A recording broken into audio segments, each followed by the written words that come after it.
चला तर मग आज आपण केमिकल कायनेटिक्सचा सेकंड व्हिडिओ बनवूया. तर यापूर्वीच आपण केमिकल कायनेटिक्सचा सुरुवात केलेली आहे. तर त्याच्यामध्ये आपण काय शिकलो?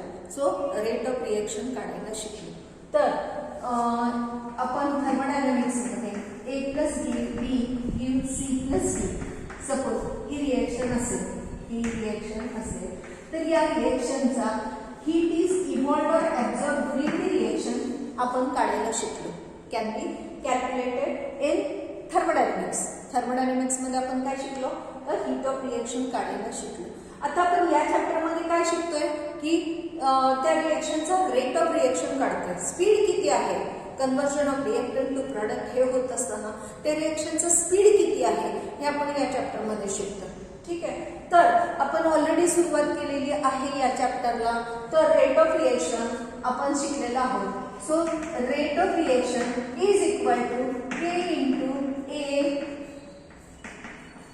concentration of R.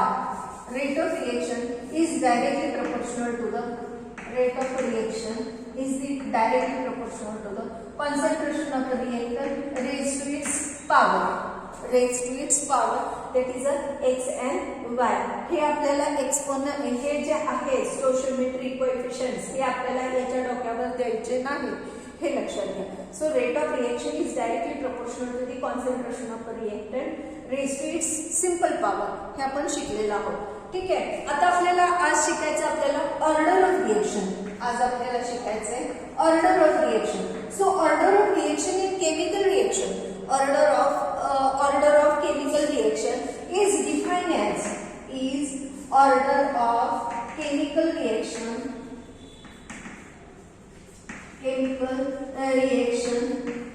is defined as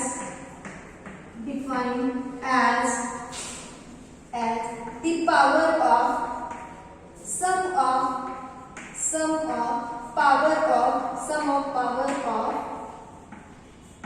power of concentrations of rate law. Sum is the sum of power of concentration of the rate law. Order means of any chemical reaction is defined as the sum of power of concentrations of rate law. Suppose आपण हे विचार केला की ही आपली reaction आहे. Suppose आपण हे विचार केला की ही आपली रिएक्शन आहे. त्या रिएक्शनचा रेट किती आहे? तर rate of reaction. So rate of reaction is directly proportional to the concentration of reactant raised to its simple power. तर ही जी आहे पॉवर, ही जी पॉवर आहे त्या पॉवरचं काय घ्यायचं आपल्याला? सम घ्यायचं. So order of any reaction is equal to the sum of power of exponent. So sum of power of concentration is the order of reaction. So this is the order of any chemical reaction. So it is an experimental property. He order of reaction ही कशी आहे? experimental property आहे. experimental property. ते आपल्याला theoretically आपल्याला order of reaction काढू शकत नाही आपण. It is an experimental property. It may be integer or fractional or in fraction form or zero. May be first order, second order or higher order or fraction form or zero order. आता बऱ्याच reaction आहेत, काही reaction असतात higher order असतात. मग but it is a first order. It seems to be higher order, परंतु ते कशा असतात? त्या फर्स्ट ऑर्डर रिएक्शन असतात. त्यांना आपण म्हणायचं सीड ऑर्डर रिएक्शन. त्यानंतर कशा असतात? झिरो ऑर्डर रिएक्शन असतात, काही असतात फर्स्ट ऑर्डर रिएक्शन असतात. फ्रॅक्शन फॉर्म मध्ये पण त्या रिएक्शन असतात. सो फ्रॅक्शन फॉर्म मध्ये असलेल्या रिएक्शनचा आपल्याला एक्झाम्पल काय देता येईल? तर acetic acid, acetaldehyde, it is in gaseous form, gives methane plus carbon monoxide. So this is an example of fraction.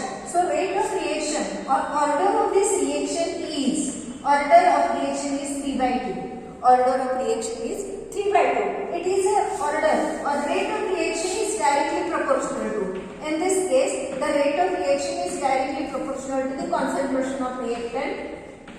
Concentration of reactant, no doubt. But it raised to power किती आहे त्याची 3/2. Raised to power किती आहे त्याची 3/2. So here is an example of एक minute, that is in gaseous form or liquid form. मला थोडंसं doubt वाटतंय म्हणून मी बघते. So तर ते काही सापडत नाही, राहू द्या. So here is the order in this case is a fraction form. Order कशी आहे या केस मध्ये fraction form मध्ये order आहे. So here it may be, so order of reaction may be integer, fraction or zero, and it is a purely experimental property. It is purely experimental property. Now see the see यानंतर आपण बघायचंय की मॉलिक्युलॅरिटी of reaction. यानंतर बघूया आपण मॉलिक्युलॅरिटी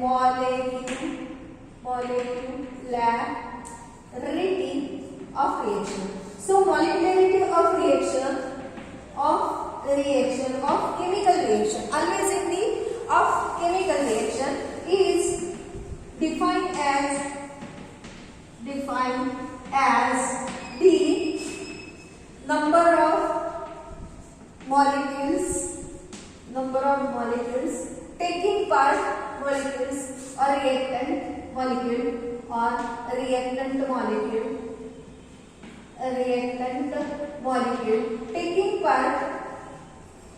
taking part in chemical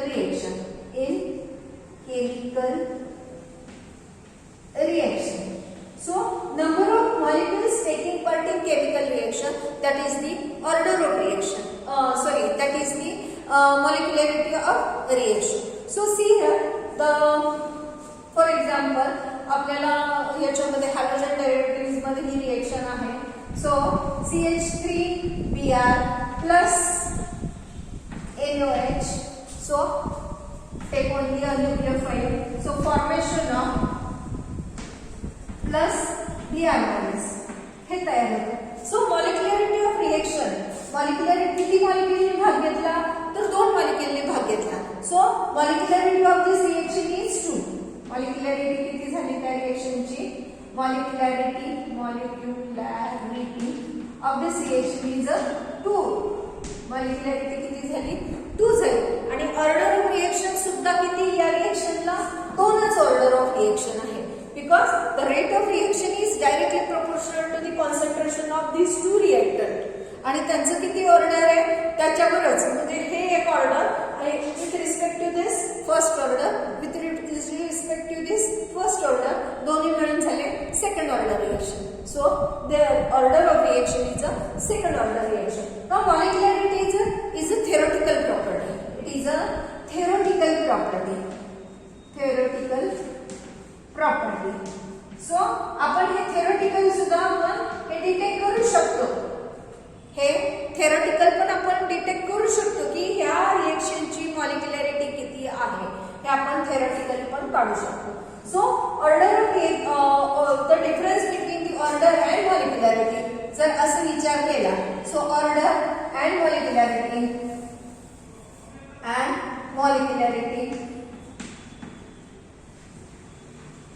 असं जर आपण विचार केला तर ऑर्डर कशी आहे?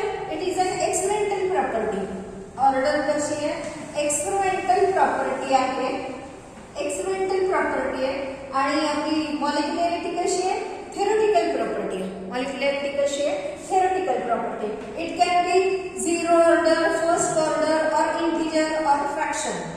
It can be fractional form, 0 order और integer form.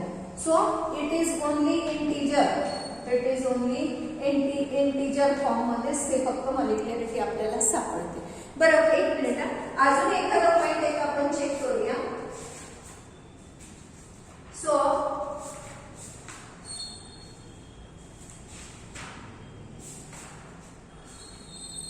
So it may be experimental and त्याची डेफिनेशन आपल्याला पुस्तकामध्ये याचा डिफरन्स दिलेला आहे.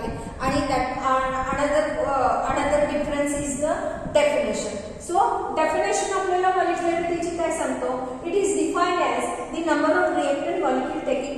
chemical reaction. Number of reactant molecule taking part in reaction, chemical reaction, that is called as the molecularity. आणि order काय म्हणते आपल्याला?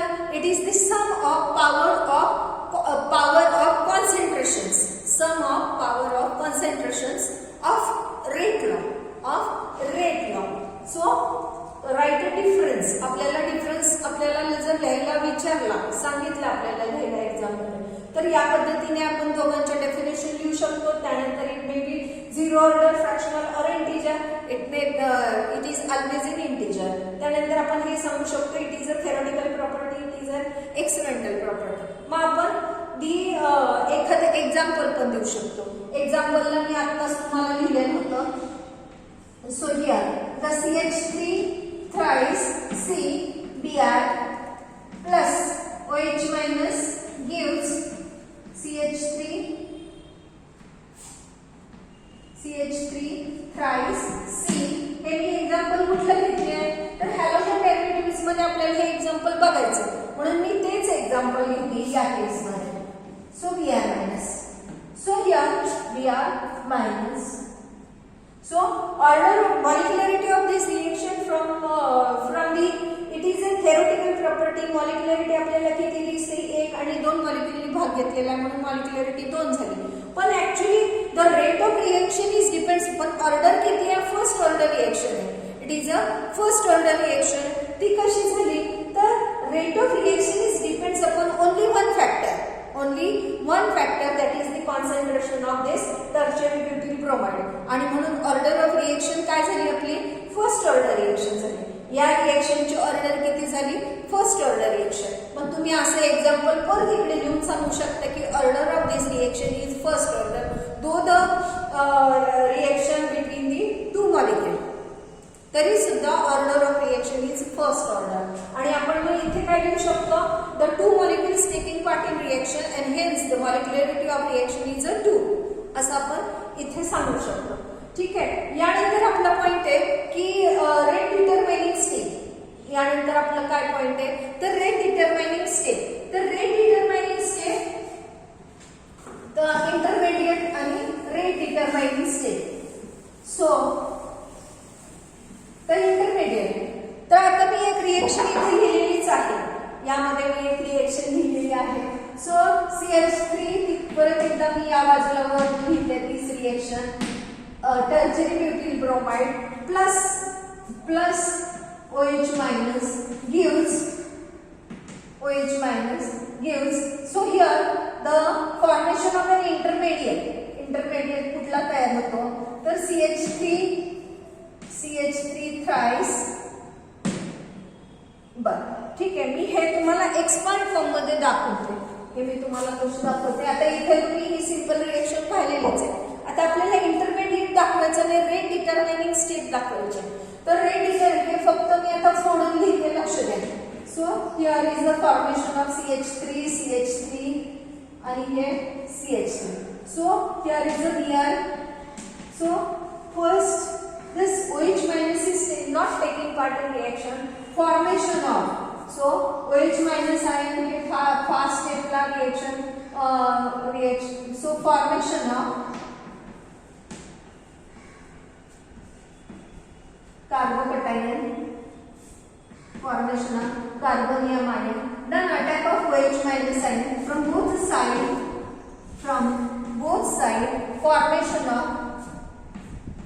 formation of the product plus Br minus. In this reaction, this is a fast step reaction and this is a slow step reaction. Is the fast step reaction and is the slow step reaction. So during this reaction, the intermediate is formed, which is a short-lived. During this reaction, the intermediate form, that is called the carbocation, that is the carbonium ion or carbocation, which is a short-lived, is not shown here.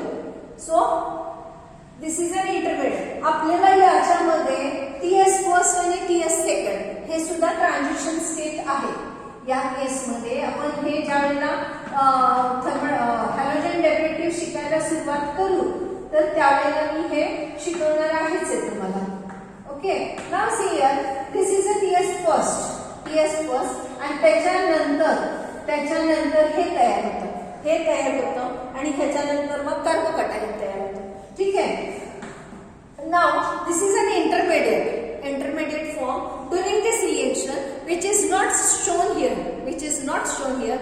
So intermediate is a it is a form during the reaction which is short-lived. Intermediate is an intermediate form during the chemical reaction which is short-lived. It is not shown in a reaction. Now here also आपल्याला इथे सुद्धा आपल्याला second intermediate तयार होतो. That is the attack of OH minus आयनचा आणि मग attack of OH minus आयनचा आपल्याला हा असा TS सेकंड तयार होते आणि त्याच्यानंतर मग आपला हा असा परमनंट बॉन्ड तयार होतो. So intermediate form during the reaction which is not shown in reaction, this is called a intermediate. The compound which is formed during the chemical reaction but which is not shown in reaction, which is short-lived, which is not shown in reaction, that is called as a intermediate. Now see here the reaction suppose which is not shown, त्यामुळे मी हे टाकून टाकते आता तरी मी तुम्हाला त्याचं tension देणार नाहीये. So here is a tertiary butyl bromide. It is a tertiary butyl bromide. Formation of carbonium ion in slow step.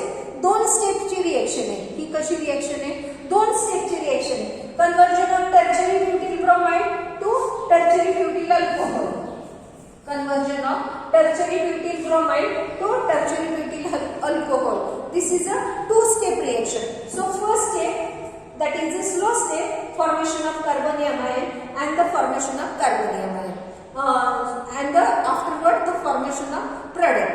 Now this is a rate of reaction, conversion of tertiary butyl bromide to tertiary butyl alcohol.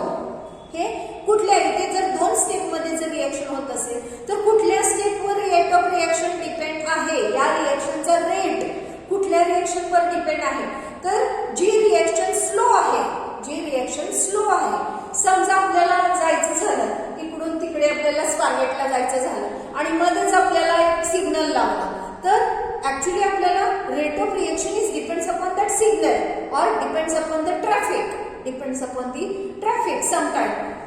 तर सिग्नलला आपल्याला इथे जर signal असेल असा, आपल्याला इथे जर असं सिग्नल सपोज असेल तर आपल्याला इथून इथे जर फास्ट जाता येत असतं तर आपण लवकर पोहोचलो असतो. परंतु आपल्याला या स्टॉपला थांबायचंय.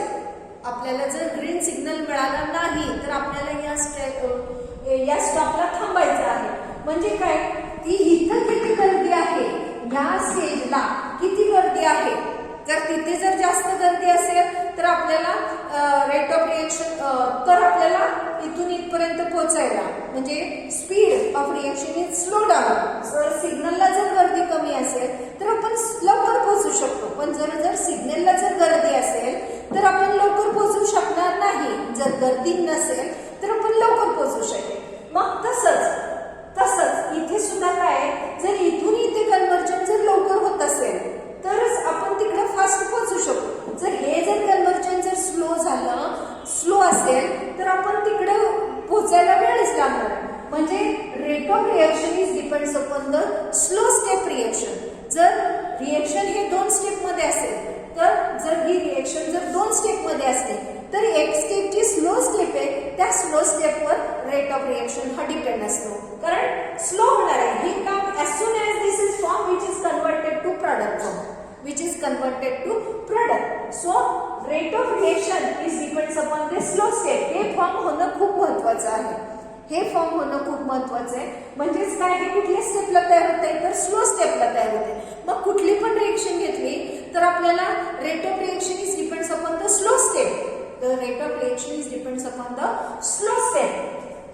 So rate of reaction is depends upon the slow step. Now the order of reaction. आता आपण बघायचं आहे ऑर्डर ऑफ रिएक्शन आपण ऑलरेडी बघून झालेला आहे. आता आपल्याला बघायचंय ते म्हणजे reaction intermediate over integrated rate law. आता आपल्याला काय बघायचंय इंटिग्रेटेड रेट लॉ. एक minute.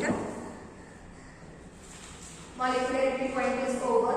Now integrated rate law. Consider the first order reaction. Now differential rate law. यापूर्वी आपण काय बघितलं की differential rate law. Differential आपण काय करत होतो rate of reaction or rate is equal to the change in concentration of reactant per time. Change in concentration of reactant. Change in concentration of reactant or product per time. हे बघत होतो. मग याच्यामध्ये आपण नंतर काय लिहिलं आपण की जर प्रॉडक्ट असेल रिएक्टंट असेल तर नेगेटिव्ह साइन दिलं and that delta is replaced by T. That delta change in concentration. This is a delta. मग स्मॉल अमाउंट चेंज करायचं. मग आपल्याला हा डेल्टा हा आपण या D ने रिप्लेस केलेला होता. So rate of reaction. So differential concentration. तर आपल्याला टर्म काय आली मग डिफरन्शियल कॉन्सन्ट्रेशन. सो हे काय आपलं डिफरन्शियल रेट लॉ होता. आता आपल्याला काय करायचंय converted to integral rate law. काय करायचं आपल्याला याला आपल्याला इंटिग्रेट करायचं. याला आपल्याला काय करायचं इंटिग्रेशन. मॅथ्स मध्ये तुम्ही शिकलेला आहात की इंटिग्रेशन डेरिव्हेटिव्ह या टर्म्स तुम्हाला माहिती आहेत. तर आपल्याला या रेट लॉचा उपयोग करायचा आपल्याला डेली लाईफमध्ये म्हणजे you have to calculate the rate of reaction at different concentration.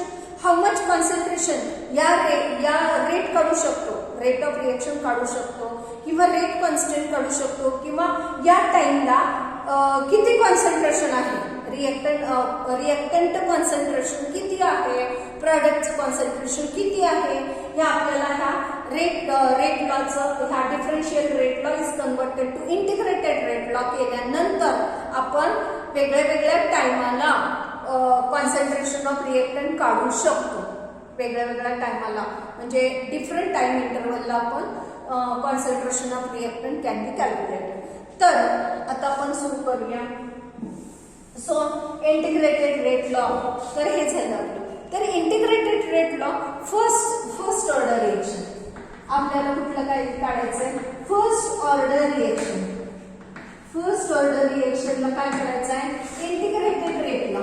Integrated rate law for first order reaction हे आपल्याला काढायचं. Suppose this is the first order reaction. A is converted to product is the first order reaction. आपण असं विचार केला this is the first order reaction. So rate of reaction differential rate law आधी बघूया आपल्याला. So rate of reaction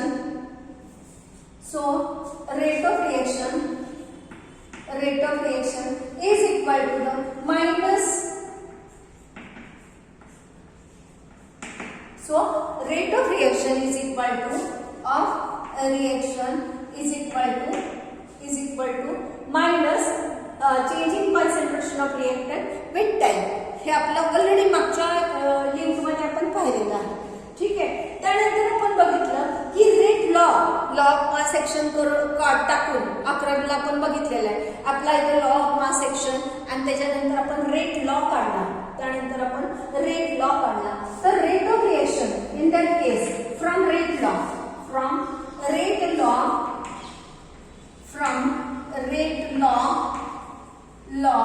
the rate of reaction is directly proportional to concentration of reaction. Rate speed simple power ते पण आहेच आहे. ते no doubt ते आहेच आहे. त्यानंतर आपण हा रेट लॉ ती डायरेक्टली प्रोपोर्शनल साइन काढला आणि आपण तिथे के टाकला. ठीक आहे. आता हा पण काय रेट काय हा पण काय रेट काय हे दोन्ही आपण समोरासमोर लिहायचे. Hence the rate of reaction. So rate of reaction किंवा मी इथे लिहिते म्हणजे आपल्याला सोपं पडेल तिकडे लिहायला. So rate of reaction is equal to rate of reaction minus dA upon dt is equal equal to, आता दोन्ही समोरासमोर लिहिणार आपण, K into A, K into concentration upon A.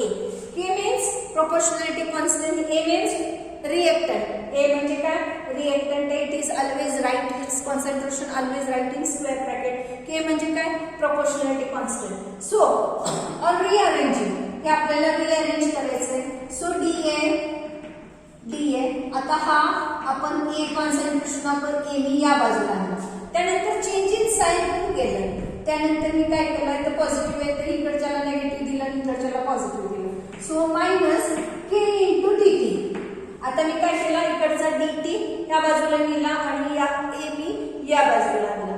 So आपला रेटला काय झालं, आता फर्स्ट ऑर्डर रिएक्शन आपण असं विचार केला, this is an first order reaction. मग आपल्या रेटला काय झाला, DA upon A is equal to हे. आता हे डिफरन्शियल रेट लॉला आपल्याला इंटिग्रेट करायचं. So integrate, suppose A0 is the initial concentration of reactant at time t is equal to 0, at time t is equal to 0. Then at time t is equal to 0, त्यानंतर AT with the concentration of reactant at time t is equal to t, at time t is equal to t. So AT is the concentration of reactant at time t. आता आपल्याला याला integrate करायचं, याला आपण काय करणार आहे, integrate करणार आहे. तर आपलं इक्वेशन कसं झालं, DA concentration always right in square bracket upon A. Okay, now it is limit. आपल्याला हे काय करायचं, मी सेक्शन मध्ये लिहिते प्रॉडक्ट. आता आपल्याला याला इंटिग्रेट करायचं. लिमिट काय आहेत आपले, A0 टू AT. लिमिट काय आपले, A0 to AT is equal to minus K into DT. नाव K is the proportionality constant. आपण ते तसंच ठेवायचं, फक्त DT लाच आपल्याला इंटिग्रेट करायचं. फक्त आपल्याला DT लाच इंटिग्रेट करायचं. 0 टू T हे आपलं टाइम टेबल झालं. Okay, now this is a DA upon A. मग आपल्याला मॅक्सच्या रूल प्रमाणे आपलं हे करणार आहोत. तर मॅक्सच्या रूल प्रमाणे मग आपलं हे सोडवल्यानंतर कसं येणार आहे, ln of AT upper limit minus upon lower limit. ln म्हणजे log ऑफ E. ln म्हणजे काय, log of E. So ln of upper limit upon lower limit or minus lower limit, ठीक आहे, upon lower limit is equal to K into minus K into, आता आपण हे upper limit टाकलं, त्याला आपण अप्पर लिमिट टाकलं, minus, so minus K into lower limit काय 0. ना दिस टर्म कॅन्सल, ही टर्म काय झाली आपली, कॅन्सल झाली. मग आपलं उरलं काय, so ln of AT upon A0 is equal to minus K into T, minus K into T. So ln म्हणजे काय, तर 2.303. ln म्हणजे काय, तर 2.303 log to the base 10. मग ही व्हॅल्यू आपण याच्यामध्ये टाकायची. सो मी हे 100 इकडच्या बाजूला आणते, K इज इक्वल टू, आणि नेगेटिव्ह साइन मी याला देते. आता मी नेगेटिव्ह साइन याला देणार आहे, ठीक आहे. नेगेटिव्ह साइन मी याला दिल्यानंतर काय होणार आहे बघूया आपण. So KT is equal to minus ln of A0 AT upon A0, ठीक आहे. आता मी हे नेगेटिव्ह साइन कॅन्सल करायला हे काय करणार आहे, मी फ्लिप करणार आहे.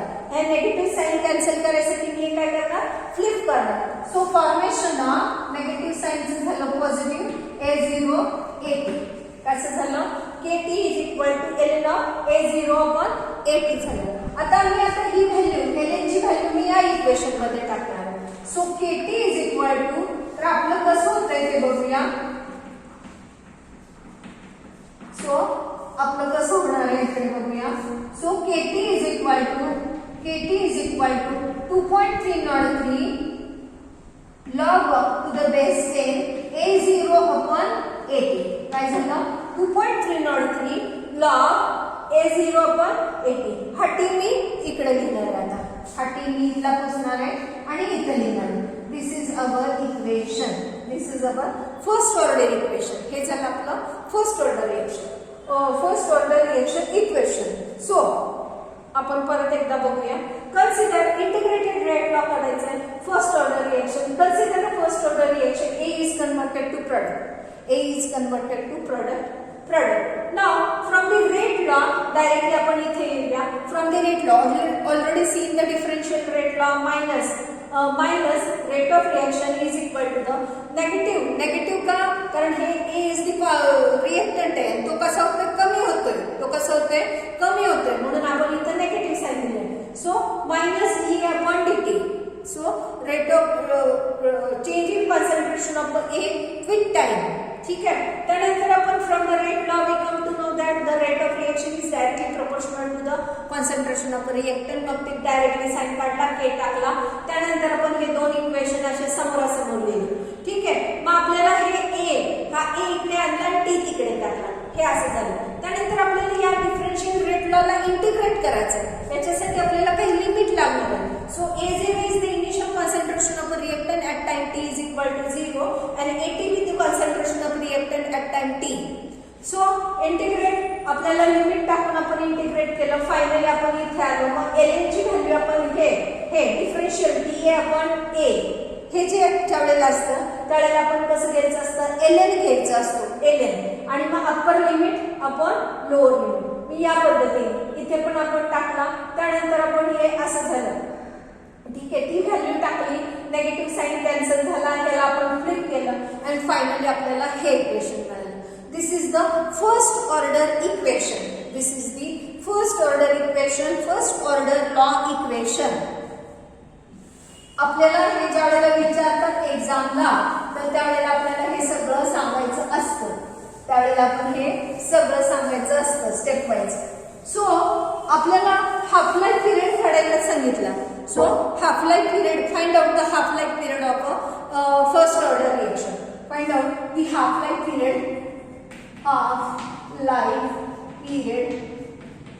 of first order reaction of first order reaction is the time required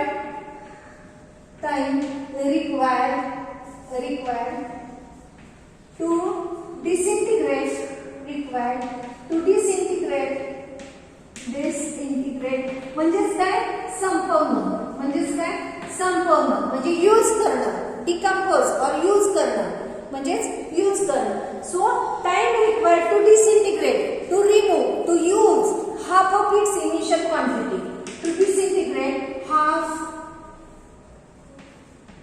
of its initial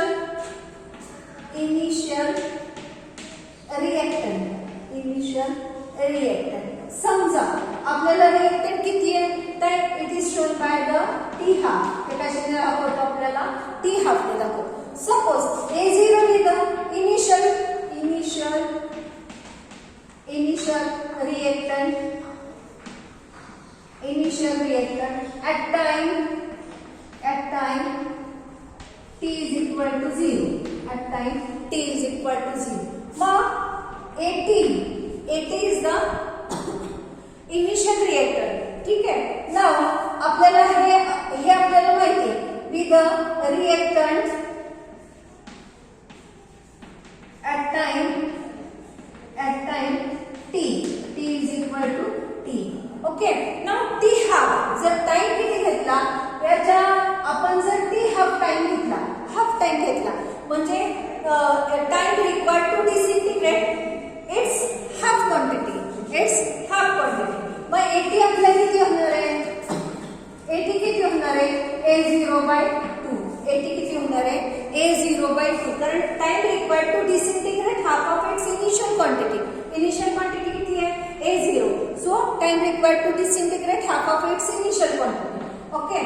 Now the equation K is equal to K means proportionality constant or rate constant in this reaction. ह्याला काय म्हणू आपण rate constant. So rate constant is equal to 2.303 divided by t log of a0 upon at. हे आपलं equation आहे. ठीक आहे. आता या इक्वेशन मध्ये at ची व्हॅल्यू आपण a0/2 हे टाकायची. सो वी गेट 2.303 upon आता t is replaced by t half. T is replaced by t half. So t half log of a0 upon a0/2. a0 cancel झाला आणि फायनली आपल्याला काय मिळालं? फायनली आपल्याला मिळालं k is equal to 2.303 log of 2 into log of 2 upon t half. हे मिळालं आपल्याला. Okay.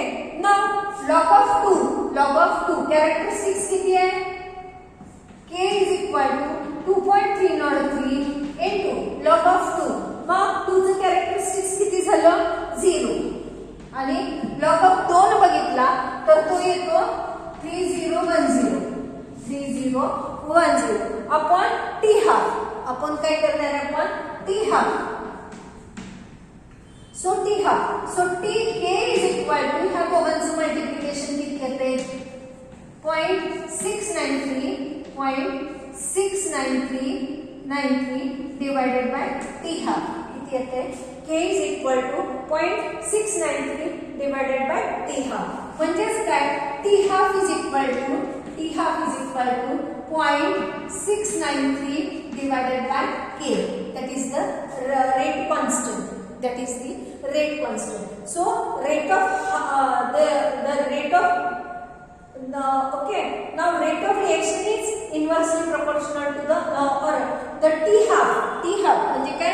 Half life period is inversely proportional to the rate constant. हे आपण शिकलो. तर आपल्याला हे कशाला उपयोगाला पडतं? तर हे इक्वेशन आपल्याला कशाला लागणार? आपल्याला फर्स्ट ऑर्डर रिएक्शन काढण्यासाठी लागणार आहे. First order reaction. तर this is a first order reaction. मग a0 काढण्यासाठी at काढण्यासाठी म्हणजे इनिशियल कॉन्सन्ट्रेशन, फायनल कॉन्सन्ट्रेशन, त्याला किती टाइम लागला? रेट कॉन्स्टंट काढण्यासाठी आपल्याला हे इक्वेशन उपयोगी पडेल. आणि आपल्याला टी हाफ लाईफ पिरियड त्याचा आपल्याला के दिलाय आणि हाफ लाईफ पिरियड काढायला सांगितलं. तर आपल्याला किंवा हाफ लाईफ पिरियड दिलाय के काढायला सांगितलं तर आपल्याला हे इक्वेशन उपयोगी पडणार आहे. पण तिथे आपल्याला मेन्शन केलेलं पाहिजे की this reaction is a first order reaction. The reaction is a first order reaction हे आपल्याला तिथं त्यांनी मेन्शन केलेलं पाहिजे. Now the reaction is now ह्याचा एक्सपोनेंट फॉर्म तुम्हाला दाखवायचा राहिला. Exponent form. So k is equal to 2.303 upon k is equal to 2.303 upon t log of a0 upon at. हे आपले इक्वेशन आहे. ठीक आहे. आता आपण काय काढलं?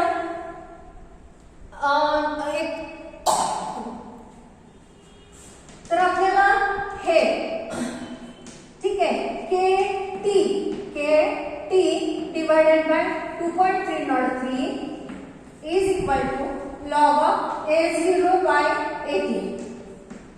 लॉग ऑफ a0 कॉन्सन्ट्रेशन आहे त्यामुळे आपल्याला स्क्वेअर ब्रॅकेट करायचं आहे. So concentration. मग आपल्याला ही टर्म मी पलीकडच्या बाजूला लिहिते. हीच टर्म मी पलीकडच्या बाजूला लिहिते किंवा तिकडची टर्म मी या बाजूला आणते. हे बघा हे kt आणि डिवाइडेड बाय 2.303. ठीक आहे. आणि हे लॉग ते मी त्याच साईडला लिहिलं. आता मी क्षणभरासाठी हे लॉग मी या बाजूला आणते. So log of a0 upon at log of a0 upon at. ठीक आहे. मी आता इकडून पुसून टाकलं. ठीक आहे. आणि हा टी मी इथं असा लिहिते. हा मी टी असा लिहिते. So y is equal to mx plus c. आपल्याला ह्याला स्ट्रेट लाईन इक्वेशन मध्ये कन्वर्ट केलं. स्ट्रेट लाईन इक्वेशन मध्ये जर आपण कन्वर्ट केलं तर आपल्याला कसा ग्राफ मिळणार? आपल्याला कसा ग्राफ मिळेल ते बघूया. So by applying the straight line equation म्हणजे हे this is consider as a straight line equation. So log of a0 upon at मग आणि हे आपल्याला टाइम, हे आपल्याला टाइम. तर आपल्याला ग्राफ कसा मिळणार आहे या पद्धतीने. आपल्याला ग्राफ कसा मिळणार आहे, न इंटरसेक्ट, इथे इंटरसेक्टला ओरिजिन मधून आपला ग्राफ जाणार आहे. तर आपल्याला ग्राफ हा असा मिळेल.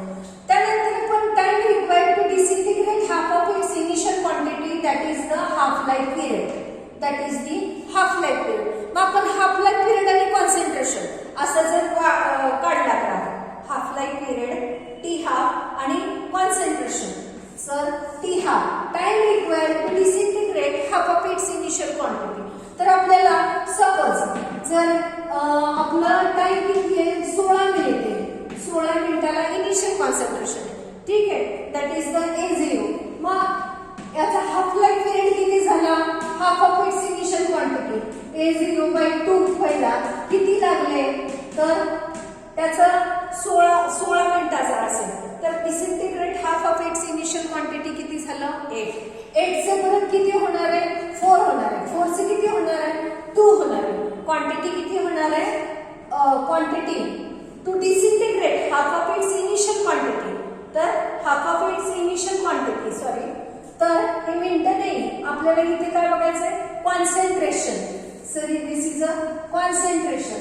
तर हे कॉन्सन्ट्रेशन एवढं असेल, तर 16 असेल, 16 मोल असेल, तर हाफ लाईफ पिरियड मध्ये ते किती होणार आहे 8 एवढं होणार आहे. 8चं कॉन्सन्ट्रेशन नंतर हाफ लाईफ पिरियड मध्ये पुढच्या हाफ लाईफ, त्याचा हाफ लाईफ बघायचा आपल्याला. तर concentration suppose the A is the half life period, suppose A is the half life period, T half is equal to A. तर पहिल्या हाफ मध्ये किती होणार आहे एवढं, दुसऱ्या हाफ मध्ये किती होणार आहे एवढं, तिसऱ्या हाफ मध्ये किती होणार आहे, म्हणजे हाफ लाईफ पिरियड तो सेम असणार आहे, परंतु क्वांटिटी कशी होणार आहे डिसइंटिग्रेट होणार आहे. मग याचा ग्राफ किती होणार आहे आपल्याला लक्ष द्यायचं इकडे. सपोज आता आपल्याला याला कसं दाखवलंय टाइम आणि इकडं A, कॉन्सन्ट्रेशन इकडं A दाखवलंय पुस्तकामध्ये आणि इकडे आपल्याला टाइम दिलेला आहे, ठीक आहे. आता आपल्याला टाइम कसं आहे, टाइम पिरियड कसं आहे आपलं कॉन्स्टंट आहे. टाइम पिरियड कसं आहे आपलं कॉन्स्टंट आहे, फक्त तो वाढतोय, नो डाऊट तो वाढतोय, इकडे वाढणारच दाखवायचं आहे आपल्याला, पण कॉन्स्टंट टाइम पिरियड, ठीक आहे. एचं कॉन्सन्ट्रेशन सपोज 16 असेल, तर त्याच्या हाफ मध्ये किती होणार आहे, मग आपला ग्राफ कसा राहणार आहे या पद्धतीने. परत 16चं किती होणार आहे 4 होणार आहे, मी इथे आहे, परत किती होणार आहे 2 होणार आहे. पण या पद्धतीने आपला ग्राफ आहे, या पद्धतीने आपला ग्राफ राहणार आहे, हे लक्षात घ्या. यानंतर आपल्याला वेगळे वेगळे ग्राफ पुस्तकामध्ये दाखवलेले आहेतच, नो डाऊट. तर हे दोन मला महत्वाचे वाटले, इथे घेतले तुम्हाला. तर अजून एक राहिलंच तरी सुद्धा एक्सपोनेंट फॉर्म राहिला.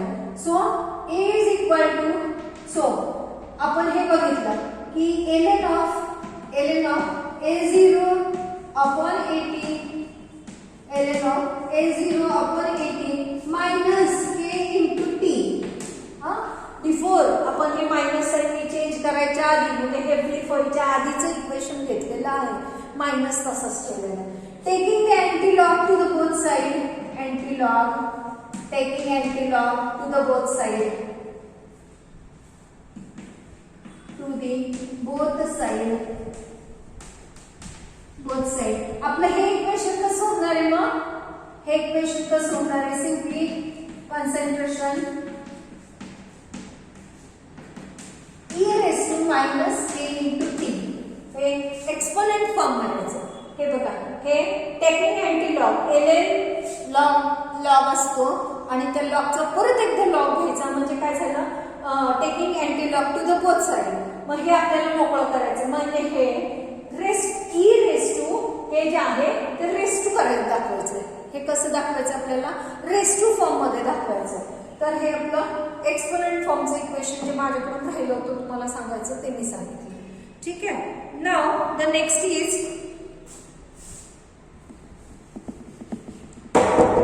डस्ट खूप होते क्राउड त्याला, ठीक आहे. यानंतर आपण बघूया, एक मिनिट पुस्तकात काय राहिलं का मला चेक करू द्या. ओके, हे राहिलं माझं.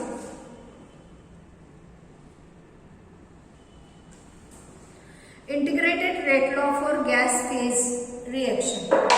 Integrated rate law for gas phase reaction. हे राहिलं होतं माझं. Integrated rate law for gas F असं लिहिलेलं आहे. मला कळत नाही ते F का लिहिलंय. Gas phase reaction. Gases phase reaction. Suppose the gases phase reaction त्यांनी पुस्तकामध्ये आपल्याला घेतलेली आहे. A is converted to B plus C and all the components are in gaseous form. All the components are in gaseous form. Suppose or consider the PI is the initial pressure. Is the initial pressure. Then after time t, x be the x amount. After time t, the x amount is reduced. X amount of pressure after time t,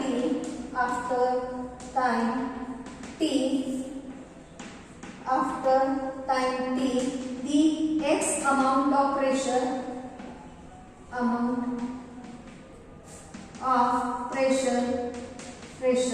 is reduced.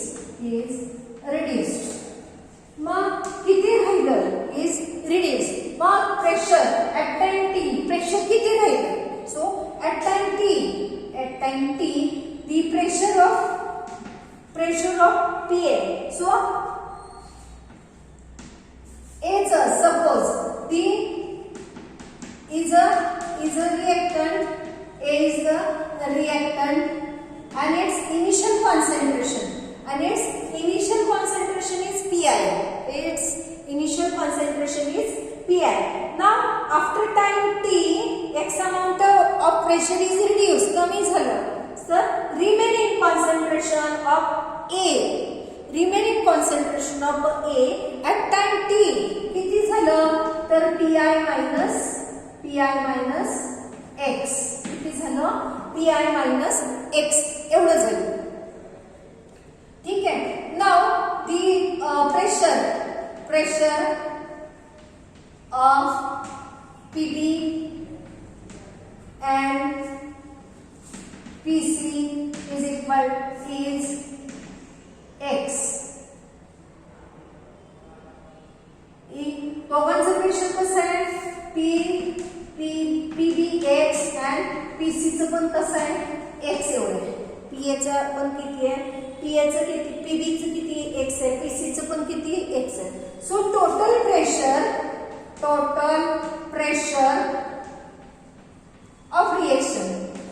of reaction. So P of total, it is represented by P. So P is equal to, as all these are in gaseous form, मग आपल्याला काय मिळणार आहे. PA plus PB plus PC. PA plus PB plus PC हे आपले झाले total pressure. मग आता आपल्याला PA ची व्हॅल्यू किती मिळालेली आहे. तर सबस्टिट्यूट करायची आपल्याला या इक्वेशन मध्ये. So PI minus x plus PB ची किती आहे. x आहे. PC ची पण किती आहे. x आहे. सो प्लस x हे कंस काढून टाकलं. ठीक आहे. स्क्वेअर काढून टाकला. सॉरी कंस ब्रॅकेट काढून टाकलं. सो A ची व्हॅल्यू टाकली, B ची पण व्हॅल्यू टाकली आणि C ची पण व्हॅल्यू टाकली. सो x कॅन्सल झाला. मग उरतंय काय. P of total is equal to PI plus x minus x plus x काढून टाकलं. So total pressure is equal to PI plus x. आता मी याने काय करणार आहे. x ची व्हॅल्यू काढणार आहे. x is equal to P of total minus initial. x ची व्हॅल्यू काय झाली. P of total minus initial. Now substituting the value of this in equation first. ही व्हॅल्यू मी आता कुठे टाकणार आहे. या इक्वेशन फर्स्ट मध्ये टाकणार. So on substituting the value of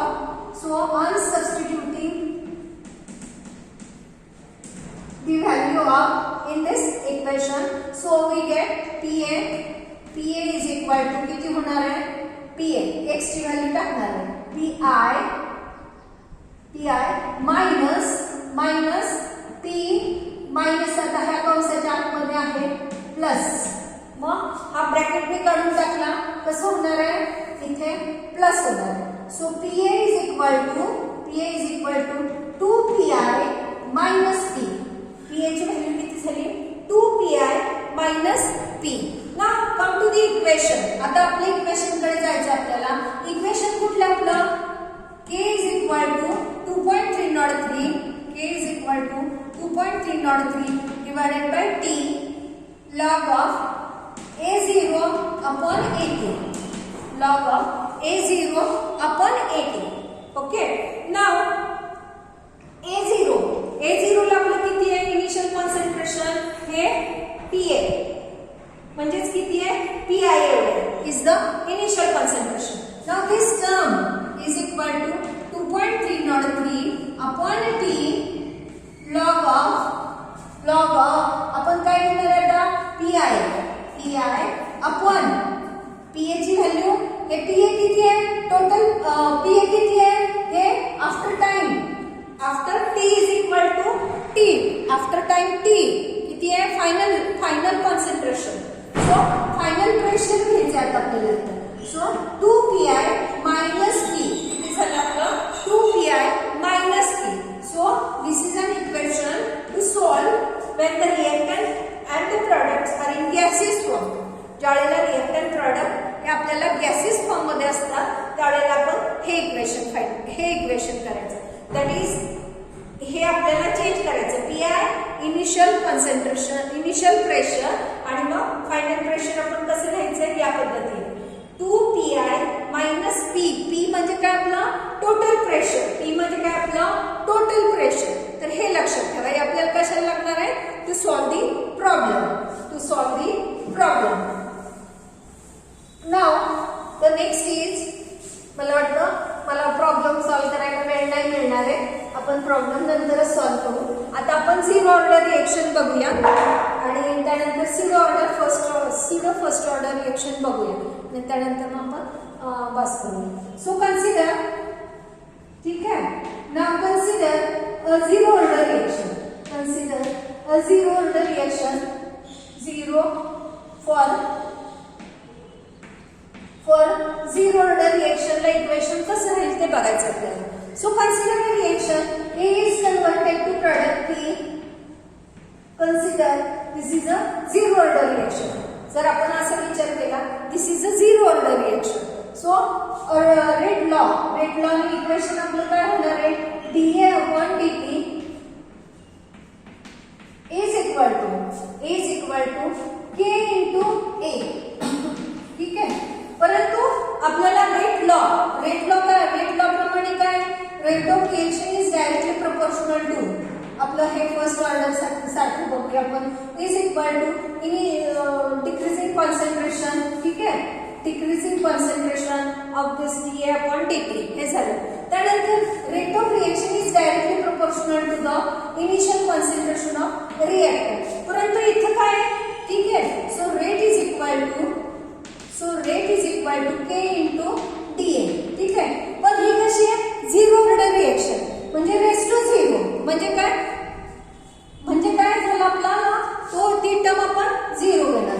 so simply आपल्याला इथे काय येणार आहे rate of reaction is equal to K into K. ठीक आहे. Now the rate of reaction is equal to मग आपल्याला K into झिरो ऑर्डर आहे ती रिएक्शन. मग आपण ती टर्म तिथे टाकणार नाही. So rate is equal to DA is equal to K minus आता हे मायनस साइन मी त्या तिकडे ढकलते K into dt. Now this is a first order differential equation. Okay. Now A0 is the initial concentration at time T is equal to 0 and AT with the concentration at time t is equal to t. मग at time t is equal to t. आता आपल्याला या इक्वेशनला integrate करायचं. या इक्वेशनला काय करणार आपण? Integrate करणार आहे. So dA with limit a0 to 80 to 80 is equal to minus 0 to t k into dt. ठीक आहे, बघायच्या पद्धतीने. ठीक आहे, आता आपल्याला इथे डिवाइड बाय a नाहीये, त्यामुळे आपण ln नाही लिहिणार आहे. सिंपली आपण upper limit minus lower limit काय लिहिणार आहे? आपण simply upper limit 80 minus lower limit a0 minus lower limit a0 is equal to minus k into 0. ती टर्म कॅन्सल झाली आणि k इंटू t तीच टर्म राहिली. मग आपलं इक्वेशन कसं झालं? फर्स्ट ऑर्डरचं इक्वेशन कसं झालं? ती initial concentration of reactant at time t minus concentration of reactant at time t is initial concentration. That means initial concentration is equal to minus k into t. मग आता आपल्याला हे आता आपल्याला चेंजिंग साइन करूया आपण. ठीक आहे, मग चेंजिंग साइन हे आपण इकडे घेतली. मी आता चेंजिंग साइन आपल्याला बिफोर साइन चेंजिंग तुम्हाला इथं दाखवते. So 80 minus a0 is equal to minus k into t. आता हे मायनस k इंटू t मी okay minus k into t या बाजूला आणलं आणि a0 80 मायनस a0. ठीक आहे, आता चेंजिंग साइन चेंज केले, प्लस झालं, इथं मायनस झालं आणि इथे प्लस झालं. बघा, प्लस केलं, इथं मायनस झालं, इथं प्लस केलं. हे k into t is equal two plus वाला साइन मी पुढे घेतला a0 मायनस 80 a0 मायनस 80. ठीक आहे, त्यानंतर हा t इथला खोडला आणि इथं घेतला. So this is a zero order equation. This is a zero order equation. So zero